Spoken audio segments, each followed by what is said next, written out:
And we have a really nice day on deck, even warmer temperatures expected today, and even some sunshine, especially in the first half of the day. Still tracking those blue skies across the region, but already seeing some clouds move in. That's ahead of our next system. As far as temperatures go, some of us already hitting that 70-degree mark, like Sykeston at 72, Kennett right at 70. The rest of us somewhere in those upper 60s. Sparta at 66, Mount Vernon, Carmi both at 67.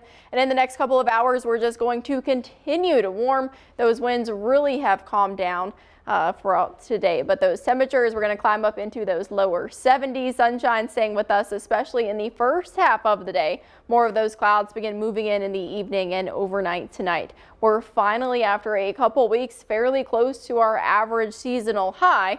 Nowhere near record setting, but still should be a really nice today as highs hit somewhere in those low to mid 70s. High pressure still dominating, so it's just funneling in a lot of that warmer air, and it's keeping a lot of those clouds away. But we're already tracking the next system that'll begin pushing towards us overnight tonight, seeing those clouds move in by this evening, and that rain chance coming in very late tonight and throughout early Friday and into at least the first half, early afternoon of that day as the low pressure begins to approach tomorrow afternoon.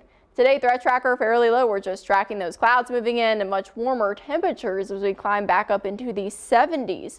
Up for Friday, that unsettled pattern is returning, and then we're seeing even more chances of rain into the weekend with the possibility of a couple of those isolated storms. Sunshine right now is pretty much what we're seeing. By this evening, those clouds really begin moving in, but temperatures, this is 4 p.m. tonight, so on your way home, maybe as you're out and about, temperatures somewhere in those mid 70s, so should be really nice. Clouds begin moving in a couple hours after that, even seeing some isolated showers possible in parts of SEMO, but then after midnight, we really see the bulk of it begin to move in just from the west. Unfortunately, this is 8 o'clock tomorrow, so when a lot of people are on their morning commute, temperatures fairly chilly in those upper 50s, and tracking that widespread rain could be pretty heavy at times. Isolated showers even staying with us throughout Friday evening, maybe even a couple of strong storms here or there possible. But for the most part tomorrow, especially the first half of the day, just tracking some pretty likely rain. Temperatures having a hard time getting out of the 60s, and the wind will also be picking back up, pretty breezy as well.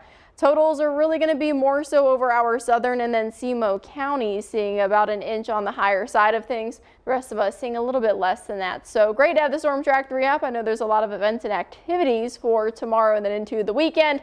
And then after we get through the first half of the weekend, we actually see the return of 80s on the board, staying with us through our next work week. So pretty chilly tomorrow, at least compared to today and comparing to what we're about to see. But to start the weekend, we have temperatures in those mid to upper 70s, an isolated shower chance, and then a more scattered chance to end the weekend. And we're up into the 80s for the better part of our 7-day and even extended into the 10-day. And it's a lot of chances of rain, but a lot of it's going to be hit or miss, so not a complete washout. That's exactly what I was going to say. Got to look at the positive there, and at least there, some isolated. So. Yeah, and it's just the time of year for it. All right, sounds good. Thanks, Katie. Thanks.